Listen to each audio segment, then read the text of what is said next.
حضرت عمر فاروق کے دور خلافت میں واپس آنے سے پہلے ہم فارس کی شہنشاہی کی داستان سنا دینا ضروری سمجھتے ہیں۔ اس شہنشاہی کے تخت پر بیٹھے ہوئے ایک شہنشاہ نے رسول اللہ صلی اللہ علیہ وسلم کے پیغام کی ہی توہین نہیں کی تھی، بلکہ آپ صلی اللہ علیہ وسلم کو گرفتار کر کے اس کے دربار میں پیش کرنے کا حکم بھی دیا تھا۔ آپ صلی اللہ علیہ وسلم نے فرمایا تھا کہ کسریٰ کی سلطنت ٹکڑے ہو کر بکھر جائے گی۔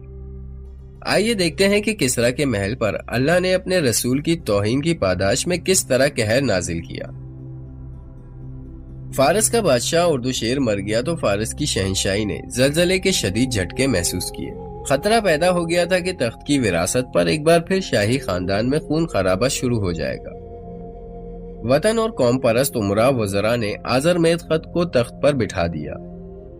آذرمیت خط جوان سال لڑکی تھی اور بہت حسین تھی، شہ سوار اور تیغزن تھی اور امور سلطنت کو بڑی اچھی طرح سمجھتی تھی۔ اس میں کچھ ایسے ہی جوہر دیکھ کر اسے تخت پر بٹھایا گیا تھا، لیکن اس نے کچھ اور ہی جوہر دکھانے شروع کر دیے۔ ملکہ فارس بننے سے پہلے وہ شہزادی تھی۔ شہزادوں اور شہزادیوں کو ہر گناہ کی کھلی چھوٹ ہوا کرتی تھی، لیکن ملکہ بن کر اس شہزادی پر پوری سلطنت کی ذمہ داری آ پڑی۔ سلطنت کی حالت یہ تھی کہ عراق کا بیشتر حصہ مسلمانوں کے قبضے میں آ گیا تھا اور مسلمان اس طاقتور سلطنت کو رونتے چلے آ رہے تھے۔ اس صورتحال میں فارس کا تخت پھولوں کی سیج نہیں بلکہ کانٹوں کا بچھونا بن گیا تھا۔ وہاں سیاد خش نام کا ایک نوجوان تھا جو شاہی خاندان کے دور کے رشتہ داروں میں سے تھا۔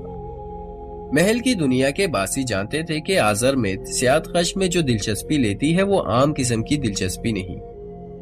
یہ شہزادی تخت پر بیٹھی تو اس نے اپنے آپ کو سیاہ و سفید کا مالک سمجھ لیا۔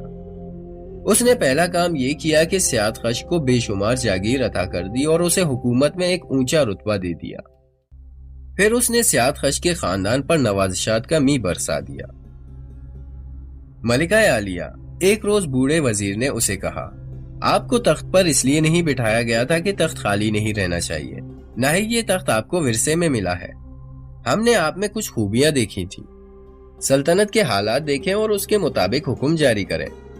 سلطنت کو مسلمانوں سے بچانا ہے، مگر آپ نے انعام و اکرام کا سلسلہ شروع کر دیا ہے۔ کیا میں خود آگے جا کے لڑوں؟ آذرمیت نے طنزیہ لہجے میں کہا۔ آپ نے اتنی بڑی فوج کیوں رکھی ہوئی ہے؟ آدھا خزانہ تو یہ فوج کھا جاتی ہے۔ آج سے یہ میرا حکم ہے کہ کسی قلعے میں یا کسی میدان جنگ میں ہماری فوج شکست کھا جائے تو اس کے جرنیل کو یہاں بلا کر قتل کر دیا جائے۔ ہم بزدلوں کا وجود برداشت نہیں کر سکتے۔ ملکہ عالیہ، وزیر نے کہا، اگر ہم شکست کھانے کے جرم میں جرنیلوں کو سزائے موت دینے لگتے تو اس وقت تک ہم آدھے سے زیادہ جرنیلوں سے محروم ہو چکے ہوتے۔ ملکہ عالیہ، جنگ ایک کی جیت اور دوسرے کی ہار پر ختم ہوا کرتی ہے۔ ایک بار ہارا ہوا جرنیل ہر بار نہیں ہارا کرتا۔ ہمارے جرنیلوں نے رومیوں کو شکستیں دی ہیں۔ آپ کے اس حکم کو کوئی بھی پسند نہیں کرے گا۔ ایک جرنیل کو سزائے موت دینے سے ساری فوج میں بغاوت پھیل سکتی ہے۔ آپ جنگ کی صورتحال کو سمجھنے کی کوشش کریں۔ آپ وزیر ہیں، آذرمیت نے کہا، جنگ کی صورتحال پر آپ نظر رکھیں اور جو فیصلہ آپ سے نہیں ہو سکتا وہ مجھ سے کروائیں۔ ادھر مسلمان بڑے آ رہے تھے، ادھر آذرمیت سیاد خش کے ساتھ عشق و محبت کا کھیل کھیل رہی تھی۔ سیاد خش کو اس نے اتنا اونچا رتبہ دے دیا تھا کہ وہ الٹے پلٹے حکم جاری کرنے لگا۔ ایک رات ملکہ اکیلی باہر نکل گئی۔ اس کے محافظ دستے کے کمانڈر نے وزیر کے گھر جا کر اسے بتایا کہ وہ ملکہ کی حفاظت کی ذمہ داری نہیں لے سکتا، وہ اکیلی باہر چلی گئی ہے۔ وزیر گھر سے نکلا، اس نے شاہی خاندان کے 2-3 آدمیوں کو ساتھ لیا اور اس طرف چلا گیا جس طرف ملکہ گئی تھی۔ محل کے قریب ہی ایک بڑی ہی خوبصورت ہری بھری جگہ تھی۔ گھاس مخمل جیسی تھی، چاندنی بڑی ہی شفاف تھی۔ تھوڑی ہی دور سے نسوانی کہہ سنائی دینے لگے۔ وزیر اور اس کے ساتھی دبے پاؤں جھاڑ پات اور درختوں کی اوٹ میں آگے گئے۔ انہوں نے ملکہ اور سیاد خش کو نازیبا حرکات کرتے دیکھا۔ ان سب نے آگے بڑھ کر انہیں گھیرے میں لے لیا۔ یہ کیا بدتمیزی ہے؟ آذرمیت نے ان سب کو ڈانٹتے ہوئے کہا، تمہیں ملکہ کی تنہائی میں مخل ہونے کی جرت کیسے ہوئی؟ اس وقت تم ملکہ نہیں ہو، شاہی خاندان کے ایک فرد نے کہا۔ ادھر سلطنت ہاتھ سے نکلی جا رہی ہے، ادھر تم بدکاری میں مگن ہو، واپس چلو۔ اگر میں تمہارا حکم نہ مانوں تو، آذرمیت نے کہا، تو تمہارے ساتھ تمہاری تنہائی کے اس ساتھی سیادخش کو بھی قید میں ڈال دیا جائے گا۔ خاموشی سے تخت سے دستبردار ہو جاؤ، ورنہ تم دونوں کا انجام بہت برا ہوگا۔ سیادخش وہاں سے کھسک گیا اور آزرمید ان کے ساتھ چل پڑی۔ اگلے روز اس خاندان کے ایک اور افراد شاہ پور کو تخت پر بٹھا دیا گیا۔ شاہ پور کو پہلے بھی تخت پر بٹھایا جا سکتا تھا، لیکن وہ آگے جا کے لڑنا چاہتا تھا۔ اب آزرمید کے رویے کو دیکھتے ہوئے تخت نشینی قبول کر لی۔ اس نے پہلا کام یہ کیا کہ اپنے ایک مستمد اور دانشمند آدمی فرخ زاد کو وزیر بنا دیا۔ ایک روز شاہ پور نے آزرمید کو بلا کر حکم دیا، تمہاری شادی نئے وزیر فرخ زاد سے کی جا رہی ہے۔ اگر تمہاری شادی بہت پہلے ہو جاتی تو تم سیادخش جیسے عام سے آدمی کے ساتھ عشق و محبت کا یہ شرمناک کھیل نہ کھیلتی۔ اب میں تمہیں آزاد نہیں رہنے دوں گا۔ فرخ زاد میری رعایا میں سے ہے، آزرمید نے کہا، وہ میرا ملازم ہے، میرا غلام ہے۔ اچھی طرح سن لے شہزادی، شاہ پور نے کہا، تمہاری شادی فرخ زاد سے ہو رہی ہے۔ حکم عدولی کی جرت تمہیں بڑے بھیانک انجام کو پہنچائے گی۔ 2-4 دنوں بعد آزرمید کو فرخ زاد کے ساتھ بیاہ دیا گیا۔ فرخ زاد کوئی جوان آدمی نہیں تھا، اس کی عمر 60 سال سے کچھ کم تھی، اور وہ تاریخ کے ایک مشہور جنگجو جرنیل رستم کا باپ تھا۔ شادی کی پہلی رات فرخ زاد حجلہ عروسی میں داخل ہوا اور آزرمید کی طرف بڑھا جو دلہن بنی بیٹھی تھی۔ میرے قریب نہ آنا، آزرمید نے اسے کہا، جہاں کھڑے ہو وہیں کھڑے رہو۔ کیا تم ابھی تک اپنے آپ کو ملکہ سمجھ رہی ہو؟ فرخ زاد نے کہا، کم عقل لڑکی، آج سے تم میری بیوی ہو۔ فرخ زاد آگے بڑھ ہی رہا تھا کہ کمرے کے اندر سے ہی سیادخش جو کہیں چھپا ہوا تھا وہ عقب سے دبے پاؤں آیا اور فرخ زاد کو کمر سے دبوچ لیا، پھر اسے اٹھا کر پلنگ پر پھینکا، اور آزرمید نے فرخ زاد کو پیٹھ کے بل کر کے ایک تکیہ اس کے منہ پر رکھ کر اور اوپر سے دبا دیا۔ فرخ زاد بڑھاپے میں داخل ہو چکا تھا، سیادخش ابھی جوانی کی عمر میں تھا۔ فرخ زاد سانس رکنے سے تڑپا اور کچھ دیر تڑپ تڑپ کر بے حس ہو گیا۔ سیادخش وہاں سے چلا گیا اور آزرمید نے شاہ پور کو اطلاع بھجوائی کہ فرخ زاد حجلہ عروسی میں مر گیا ہے۔ محل میں ہنگامہ بپا ہو گیا۔ شاہ پور کے پیچھے طبیب دوڑے آئے۔ اس دور میں اس قسم کی موت کا باعث معلوم کرنے کا کوئی ذریعہ نہیں تھا۔ طبیبوں نے کہا کہ فرخ زاد حرکت قلب اچانک بند ہونے سے مرا ہے۔ انہوں نے اس کی وجہ بڑھاپا بتائی۔ 2 ہی دنوں بعد فارس کا بادشاہ شاہ پور بھی اسی طرح پر اسرار موت کا شکار ہو گیا اور آزرمید نے اپنی تخت نشینی کا اعلان کر دیا۔ آزرمید نے سیادخش کو وزیر سے بھی اونچا رتبہ دے دیا۔ اس حسین اور عیار عورت نے اپنے پہلے دور میں سیادخش کے خاندان کو اعلیٰ عہدوں، رتبوں اور جاگیروں سے نوازا تھا۔ اس خاندان کے کچھ لوگ فوج میں اچھے عہدوں پر بھی تھے۔ انہوں نے مدائن میں مقیم فوج کو اپنے زیر اثر کر لیا اور فوج کو سبز باغ دکھا کر سلطنت فارس کے بجائے آزرمید کا وفادار بنا دیا۔ مدائن فارس کا دارالحکومت تھا۔ چند دنوں میں مدائن کی فوج صرف مدائن کی ہو کر رہ گئی۔ پوران تخت ایک اور شہزادی تھی جسے تاریخوں میں اردشیر کی بیٹی لکھا گیا ہے۔ اس نے فارس کے شاہی خاندان کے درمیان اختلافات اور امراء کے آپس کے عداوات اور تفرقہ بازی کو ختم کرنے کے لیے اپنی زندگی وقف کر رکھی تھی۔ اس نے جب دیکھا کہ ادھر مسلمان فتح پر فتح حاصل کرتے آ رہے ہیں اور مدائن تک کو محاصرے کا خطرہ لاحق ہو گیا ہے، اور ادھر آزرمید نے سلطنت کی تباہی سے نظریں پھیر کر اپنی ذاتی حکومت بنا لی ہے، تو وہ آزرمید کے پاس گئی۔ پوران شہزادی نے اسے سمجھانے کے لیے بہت کچھ کہا جو وہ خاموشی سے سنتی رہی۔ کیا تم یہ چاہتی ہو کہ میں تخت سے دستبردار ہو جاؤں؟ آزرمید نے طنزیہ لہجے میں کہا۔ کیا اب تم فارس کی ملکہ بننا چاہتی ہو؟ کیا تم نے دیکھا نہیں کہ اس تخت نے کتنی جانیں لے لی ہیں؟ نہیں ملکہ فارس، پوران نے کہا، سوال تخت کا نہیں، اب تو سلطنت فارس کی بقا اور سلامتی خطرے میں پڑ گئی ہے۔ تخت پر آپ ہی بیٹھی رہیں، لیکن اہم امور کے فیصلے تجربہ کار مشیروں اور امراء کو کرنے دیں۔ میری بات غور سے سن لو پوران، آزرمید نے کہا، آج کے بعد میرے سامنے نہ آنا۔ میں ملکہ ہوں، سلطنت کے بھلے برے کو میں تم سے زیادہ بہتر سمجھتی ہوں۔ تم جن کے ہاتھوں میں کھیل رہی ہو انہیں میں اچھی طرح جانتی ہوں۔ اس پند و نصیحت سے باز آ جاؤ۔ میں پند و نصیحت سے باز آ جاؤں گی، پوران نے کہا، لیکن سلطنت فارس کو خطرے سے بچانے کے لیے نہ جانے کیا کر گزروں گی۔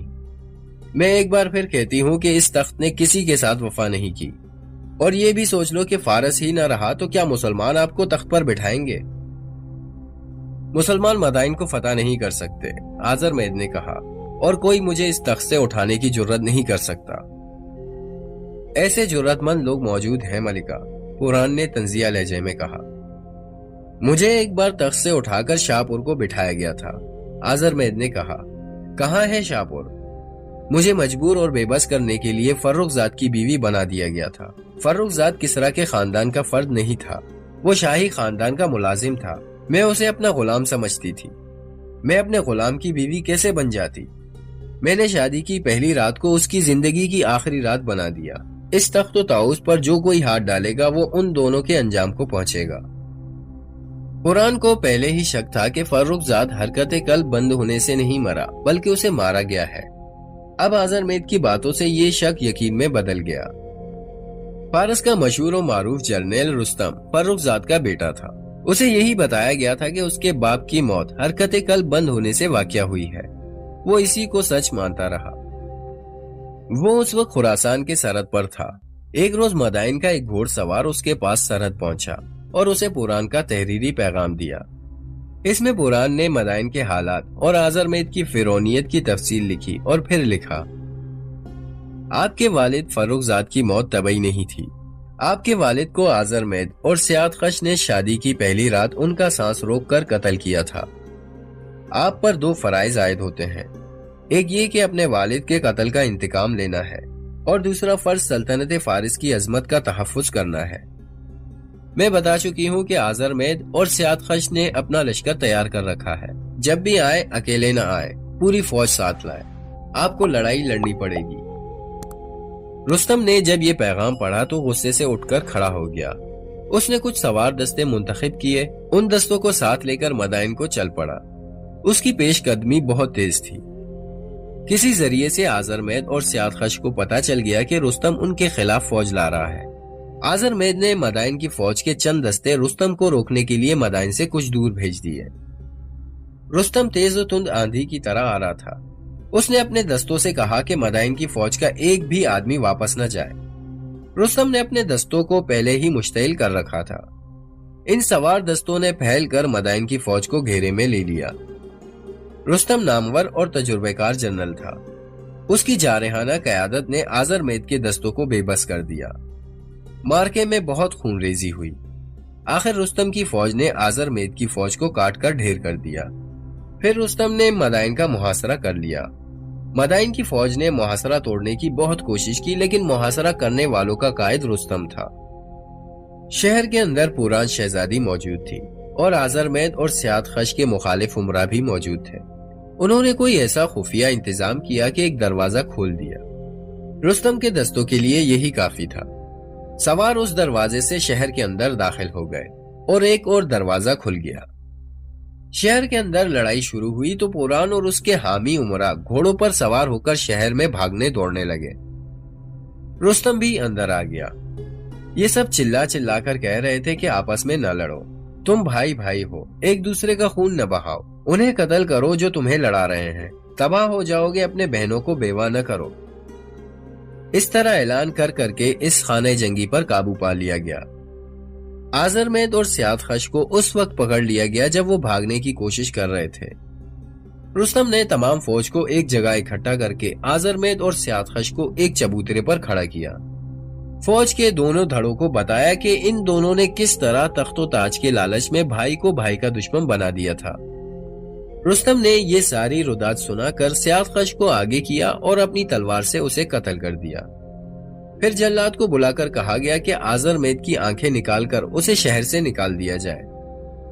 دو سپاہیوں نے آذرمید کو مضبوطی سے پکڑ لیا اور جلاد نے خنجر کی نوک سے اس کی دونوں آنکھیں نکال دی۔ اس کے بعد وہ تاریخ سے ہمیشہ ہمیشہ کے لیے غائب ہو گئی۔ رستم نے امراء سے صلح و مشورہ کر کے اسی وقت اعلان کر دیا کہ آج سے پوران ملکہ فارس ہے۔ وہیں تاج پوشی کی مختصر سی رسم ادا کر کے پوران نے اسی وقت اعلان کر دیا کہ آج سے رستم ہی وزیر ہے اور رستم ہی تمام افواج کا کمانڈر ان چیف ہے اور سلطنت کے اہم امور کے فیصلے رستم ہی کیا کرے گا۔ قرآن نے یہ بھی کہا کہ یہ فرمان رعایا کہ ہر گھر اور ہر فرد تک پہنچا دیا جائے کہ فارس کے ہر فرد پر رستم کی اطاعت فرض کر دی گئی ہے، اور ہر فرد و بشر پر یہ فرض عائد ہوتا ہے کہ سلطنت فارس کو مسلمانوں سے بچانے کے لیے اپنے مال اور اپنی جان قربان کر دے۔ جس وقت آذر مید نے فرخ زاد اور شاہ پور کو قتل کر کے تخت پر قبضہ کر لیا اور مدائن میں خانہ جنگی کی حالت پیدا کر دیے تھے، اس وقت تاریخ اسلام کے مشہور سالار مثنی بن حارثہ فارس کے ایک بڑے شہر ہیرا میں تھے۔ جاسوسوں نے انہیں فارس کے دارالحکومت کے یہ حالات سنائے۔ وہ خلیفہ اول حضرت ابوبکر صدیق کا دور تھا۔ سالار مثنی مدینہ گئے اور حضرت ابوبکر کو فارس کے اندرونی تفرقہ بازی کی تفصیل سنا کر فارس پر حملہ کرنے کی اجازت طلب کی۔ وہ حضرت ابوبکر کی زندگی کے آخری دن تھے۔